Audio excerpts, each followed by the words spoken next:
Eccomi, benvenuti! E oggi con chi sto?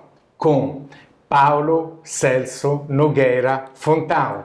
E não vou dizer mais nada, certo? Uma pessoa que eu já conheço há bastante tempo, que tenho admiração, estima, respeito e carinho. É uma grande honra e também um prazer te receber hoje aqui, Paulo. Por favor, fala, não só para mim, porque eu já sei, mas para quem está nos acompanhando, quem você é? Primeiro, eu queria te agradecer por esse convite, de essa possibilidade de estar aqui compartilhando um pouquinho sobre a nossa experiência em geral, né, daquilo que eu faço, né? Eu sou médico de família e comunidade. Esse ano agora eu fiz 33 anos de formado já como médico e desde sempre, quase o tempo inteiro, eu trabalhei na área pública, no SUS, né? E por uma certa circunstância em que eu fui ensinar saúde e uma disciplina de espiritualidade numa faculdade de medicina, eu procurei um mestrado, uma profissionalização, um reforço nessa formação. Eu tinha já uma experiência prévia na minha vida de espiritualidade, morei um tempo na Itália, que nos une, mas isso já faz tempo,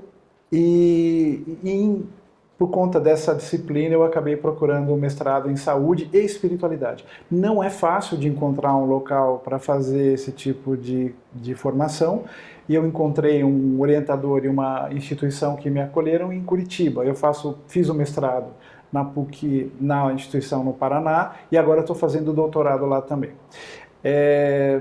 No meio disso tem a experiência como médico de família, mas no meio disso tem a minha atuação junto à nossa sociedade de especialidade, junto às câmaras técnicas dos conselhos de medicina, às instituições que eu participo de cunho ecumênico, interreligioso aqui em São Paulo também. E aí esse trabalho nessa área de saúde e espiritualidade que tem crescido muito nas várias profissões de saúde, também na medicina, e que talvez eu possa dar algum tipo de contribuição, possa compartilhar um pouquinho com vocês sobre algumas dessas questões.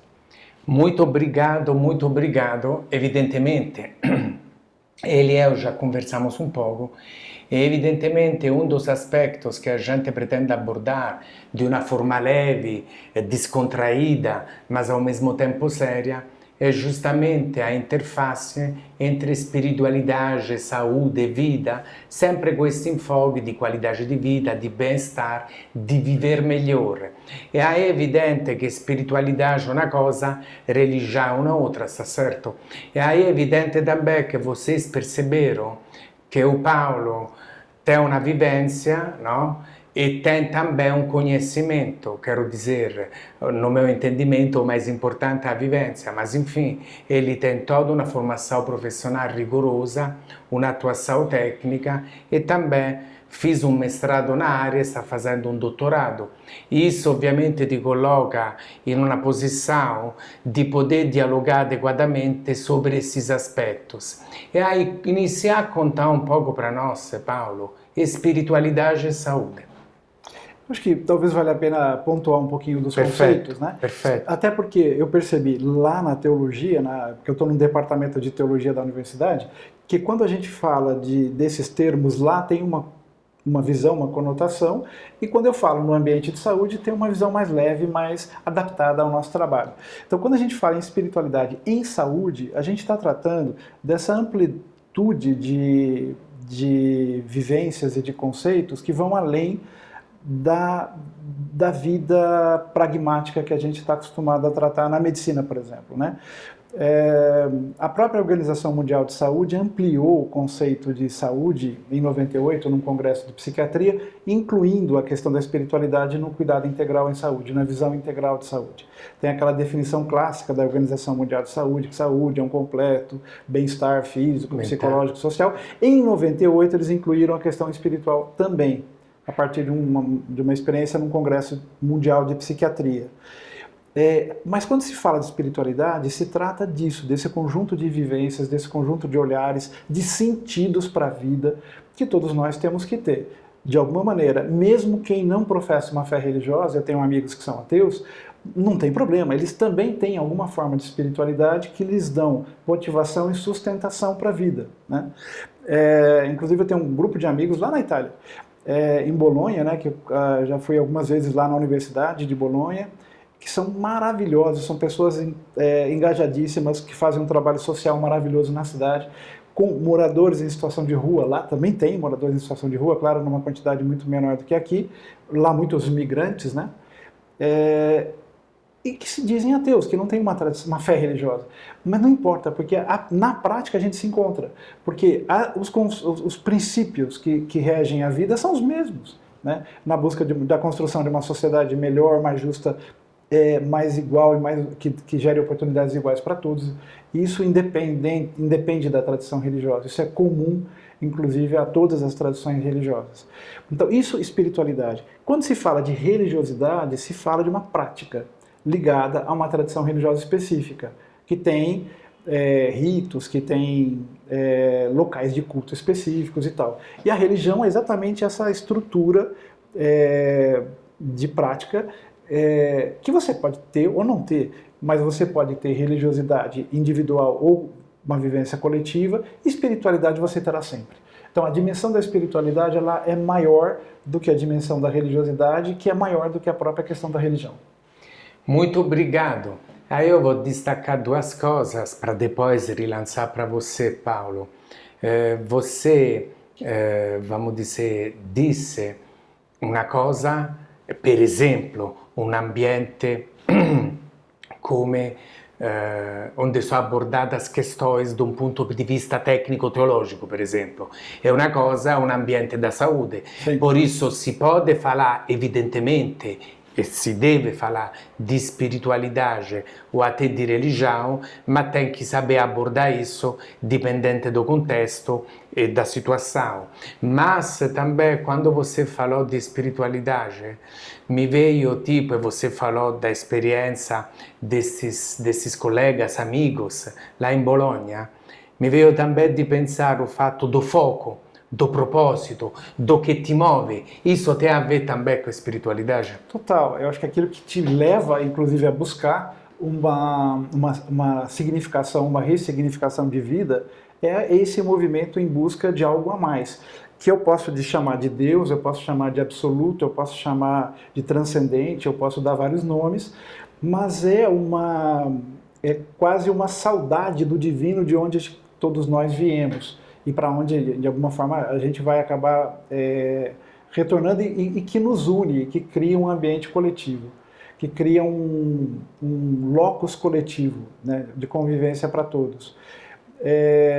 A espiritualidade ela tem se mostrado sempre mais uma busca, porque durante muito tempo houve uma ruptura entre essas questões da religião, da espiritualidade e da ciência, até por abusos, né? Então, durante muito tempo, até o final da Idade Média, havia uma certa sensação de opressão da própria religião em cima da ciência, que quase parecia impedir o desenvolvimento da ciência, e aí houve, na época da Revolução Francesa, houve uma ruptura entre ciência e fé, e que parecia que eram realidades que deveriam caminhar sempre distintamente. E no século XX já se começou a entender que se você separa, você está separando alguma coisa que nas pessoas não estão separadas. Faz parte da tua vida, faz parte quando você fala em cuidado integral em saúde, a questão da dimensão da espiritualidade está dentro. Então, eu não posso falar de saúde sem olhar esse aspecto, no mínimo do ponto de vista cultural. Então, eu como um médico que trabalho numa determinada comunidade, com 20 mil pessoas, 25 mil pessoas lá sobre meus cuidados, eu posso ser ateu, eu posso não ter tradição religiosa nenhuma, mas aquelas pessoas têm. E aquelas pessoas têm elementos religiosos e espirituais que valorizam muito nas suas vidas. E que podem contribuir na cura, no tratamento, e podem atrapalhar no processo terapêutico. Então, o profissional de saúde ele tem que entender isso. Se ele não quer fazer a experiência, ele tem que entender pelo menos como competência cultural. Até porque tudo isso, além da cura, existe o cuidado. E o cuidado e o cuidar e também autocuidado não tem a ver só com questões exclusivamente técnicas, mas tem a ver também com o ambiente, com a cultura, com a sociedade e também com a espiritualidade, está certo? Por isso, não é só uma questão conceitualmente bonita, mas acho que um elemento estratégico para tentar promover e favorecer o melhor cuidado possível. Por isso, esse também é um elemento que compõe tanto a estratégia do cuidado quanto a promoção do autocuidado. Qual é a sua opinião a respeito? Você está completamente certo. E aí você falando, você me fez relembrar atendimentos que eu fiz ontem, por exemplo, na UBS. Ontem eu atendi, por exemplo, uma senhora de 82 anos que chegou agradecendo, eu não entendi muito o que, ela é hipertensa, é uma pessoa com algum limite de mobilidade, mas muito ativa, muito lúcida, muito inteligente. E no ano de 2021, 22, ela perdeu o marido e perdeu um dos filhos, o mais velho. E eu não fiz basicamente nada, mas nesses momentos em que ela viveu essas perdas, eu estava próximo, a gente apoiou, escutou. Na situação do marido, eu não fiz realmente nada como médico, porque não havia mais o que fazer, era um caso de uma neoplasia, mas assim, a gente estava junto para ouvir, estava junto para ouvir o sofrimento, o choro dela, e esse apoio, que para mim me pareceu muito pouco até, para ela foi significativo, e ela quis ontem na consulta, começar a consulta agradecendo. E eu percebo que a motivação para o autocuidado, eu tenho percebido, por exemplo, você sabe, como especialista em nutrologia, a epidemia de obesidade que a gente está vivendo no Brasil, no mundo. Eu tenho percebido que se você não traz alguma motivação a mais para o autocuidado, não acontece nada. Porque a motivação, ela deve ser suficientemente forte para gerar uma ação, né? Para gerar escolhas. E as nossas escolhas que vão provocar mudanças, né? Inclusive no próprio corpo, inclusive no autocuidado. Então, a gente, como profissionais de saúde, a gente tenta motivar a pessoa a se autocuidar, né? Sem a arrogância de muitos profissionais de saúde que acham que eu vou te dar saúde, eu vou te cuidar, pode confiar. Não vai fazer nada. Existem estudos muito interessantes da medicina de família na Inglaterra que mostra até num gráfico bem grande uma bolinha desse tamanho, num monte de milhares de bolinhas, para dizer o médico ou profissional de saúde está em contato com aquela pessoa talvez 15 minutos, 2, 3 vezes por ano. O resto do tempo ela está em contato com ela mesma.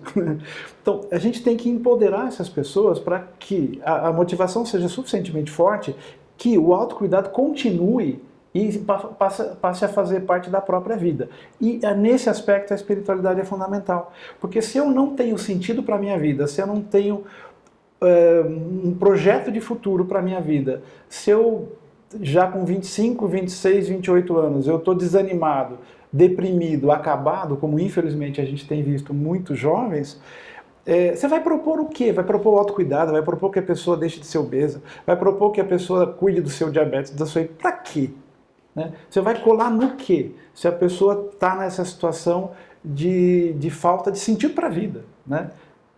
Gratidão, gratidão, Paulo. E aí, riflettendo um pouco junto e compartilhando algo que faz sentido para mim, e espero para vocês também, e vamos ver daqui a pouco a sua opinião, Paulo.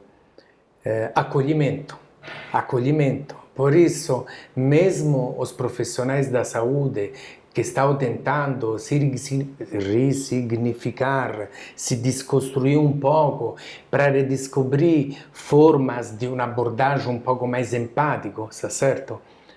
A técnica é necessária, uma boa formação e uma boa prática naquilo que você é profissional é necessária, mas não é suficiente, está certo? Por isso, você mesmo disse, não quero ser polêmico, quero só gerar uma reflexão, disse eu não fiz nada.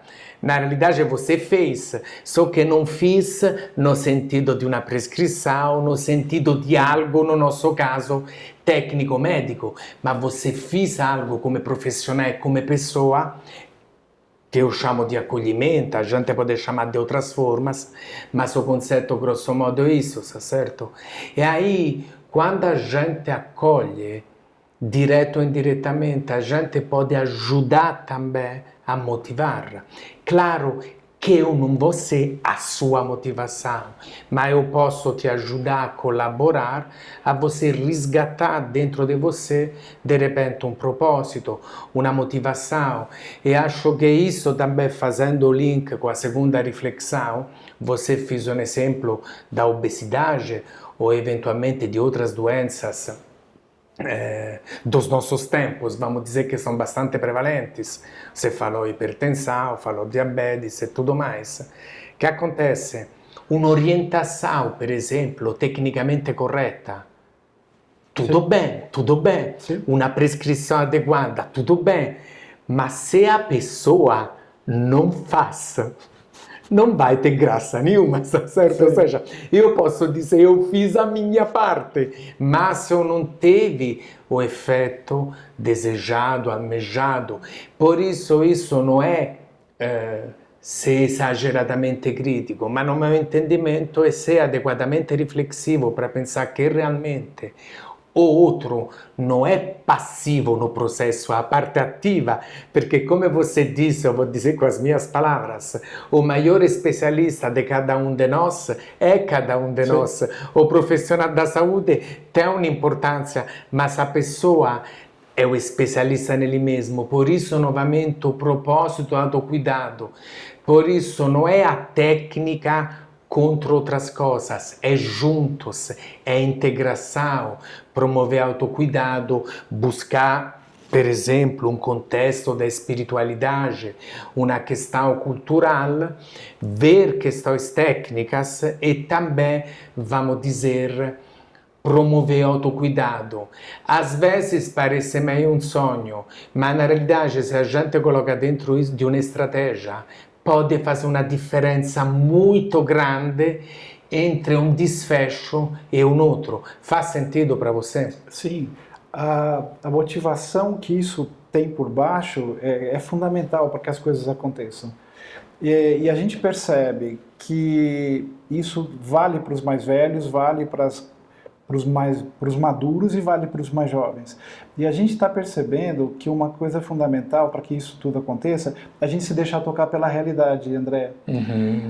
Isso é uma motivação que eu tenho ouvido muito no meu estudo de mestrado, que tinha um foco muito naquilo que o Papa Francisco fala, que eu gosto muito, porque é uma pessoa muito antenada com o seu tempo. Ele sempre diz que a gente deve se deixar tocar pela realidade. Então, se você não se abrir à realidade do outro, da tua comunidade, das pessoas que estão próximas de você, primeiro o seu repertório, você vai em busca de um repertório que não cola, que não é resposta, que não traz as motivações necessárias para as pessoas se cuidarem.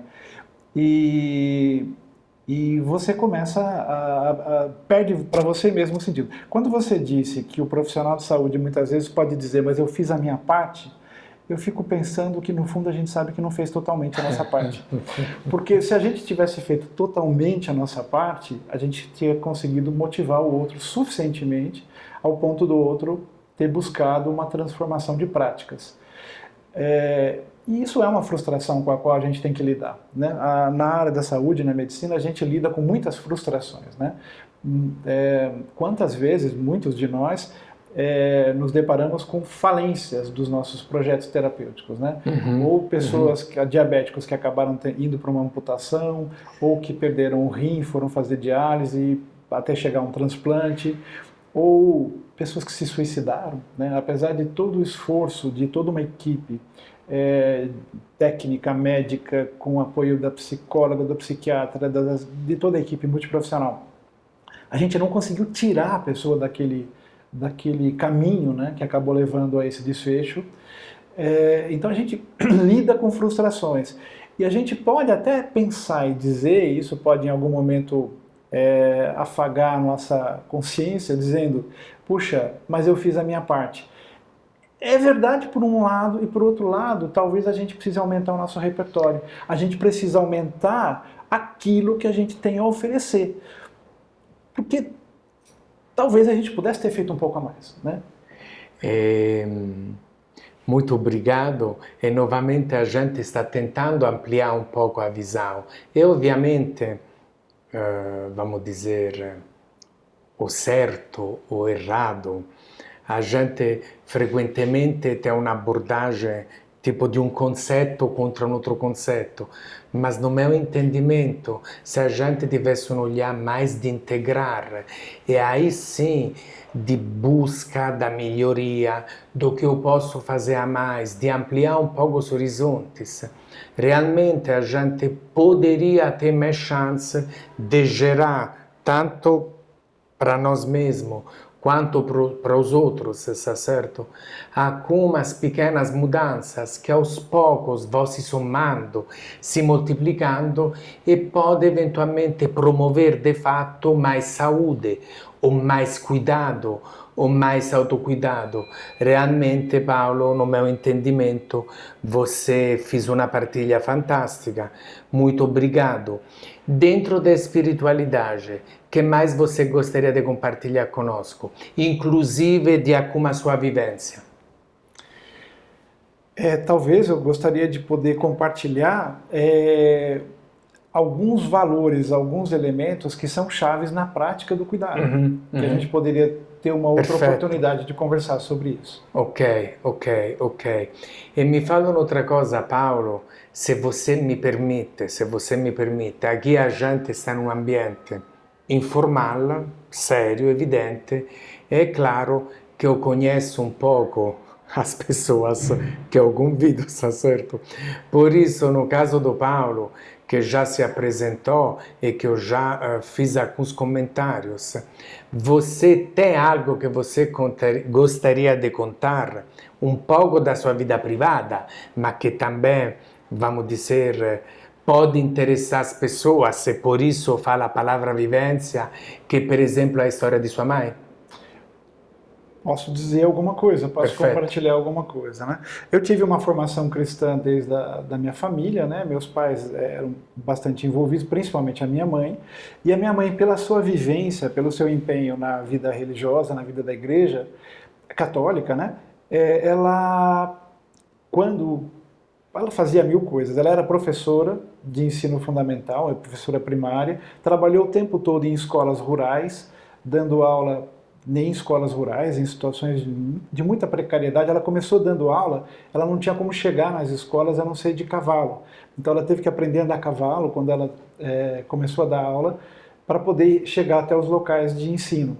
E naquela época, durante muito tempo, as escolas rurais, você tinha a primeira, quarta, segunda, terceira e a quarta série do ensino fundamental na época, eram 4 séries. O professor tinha que dar conta das 4 séries na mesma sala, ao mesmo tempo. Então tinha alunos da primeira série, da segunda série, da terceira e da quarta, ao mesmo tempo, na mesma sala. Então crianças que estavam sendo alfabetizadas naquele momento e crianças que estavam já na quarta série. E ela fez essa experiência durante 30 anos. Tudo junto e misturado. Tudo junto e misturado. E desses alunos dela, ela teve depois, que saíram dali, engenheiros, médicos, padres, que acabaram caminhando depois além daquele ambiente rural simples de onde eles estavam vindo, né? Ela trabalhou a maior parte do tempo numa grande indústria uma agroindústria na divisa de São Paulo com Minas Gerais, no sul de Minas, em que a produção de açúcar, álcool e fermento. E a maior parte do tempo ela trabalhou ali nas colônias. A gente morou ali naquela colônia eu morei ali até 6 anos de idade. Eu sou o filho mais novo, então os outros viveram mais tempo ali. E quando minha mãe faleceu, a igreja local, o bispo, pediu para ela ser sepultada numa igreja que ela ajudou a construir. Então ela foi sepultada no altar de uma igreja, que é uma coisa muito rara de acontecer. Geralmente quem vai ser sepultado dentro de uma igreja, geralmente são os bispos, né? Nem padres. E uma leiga, mulher, casada, mãe, é uma coisa um pouco inédita, e ela foi sepultada no altar dessa igreja. E nessa igreja ela ficou ali de 88, quando ela faleceu, até 2021. Porque em 2014 o Vaticano autorizou a abertura do processo de beatificação dela. E iniciando o processo de beatificação, uma das fases a exumação do corpo.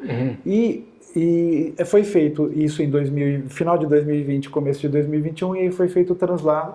Atualmente ela está num sepulcro, na entrada de uma igreja, próxima de onde a gente morava, quando eu vivia lá em São José do Rio Pardo. Ela está nesse sepulcro, os restos mortais dela, agora publicamente, dentro dessa igreja.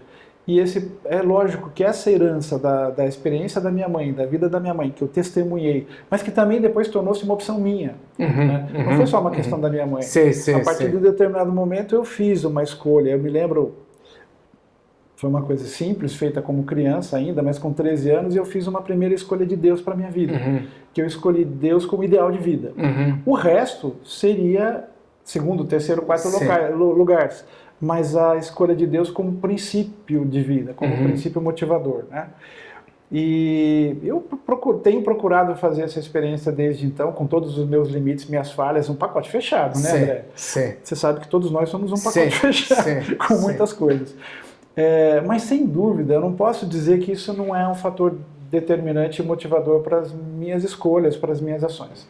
Por isso, pessoal, é óbvio que eu rifletti um pouco, tanto antes quanto agora há pouco, quando fiz esta pergunta, porque nós estamos aqui para refletir. Por isso, a religião, quem tem, cada um tem a sua, certo? Mas eu achei interessante pedir para Paulo compartilhar essa experiência, perché esta é a storia de vida dele. E isso, no meu entendimento, vai além da questão técnica religiosa e de toda a história, e te agradeço che você fez uma síntese, questa partilha, ma rimette também um olhar da espiritualidade in un contesto mais amplo, come per esempio você disse antes, no? O divino. E aí não é que você caracteriza, certo? A gente poderia dizer também a Mãe Terra, a natureza. Sim. Quero te dizer, ir um pouco além, certo? Pode de fatto proporzionar, non sei se un pensamento, una riflessão um pouco mais profunda, que te ajuda também a se conectar mais com o momento presente, que te ajuda a voltar um pouco o que realmente importa, que te ajuda a refletir sobre propósito, sobre motivação. Por isso, novamente, te agradeço muito desta partilha. E já finalizando, eu gostaria realmente de te agradecer. Esta fala, esse nosso diálogo para mim foi inspirador, está certo? E valeu muito a pena. Espero que tenha sido bom também para vocês. Gratidão, Paulo. Eu que agradeço, André, essa oportunidade. Eu estou à tua disposição sempre que me convidar, sempre que precisar. Obrigado.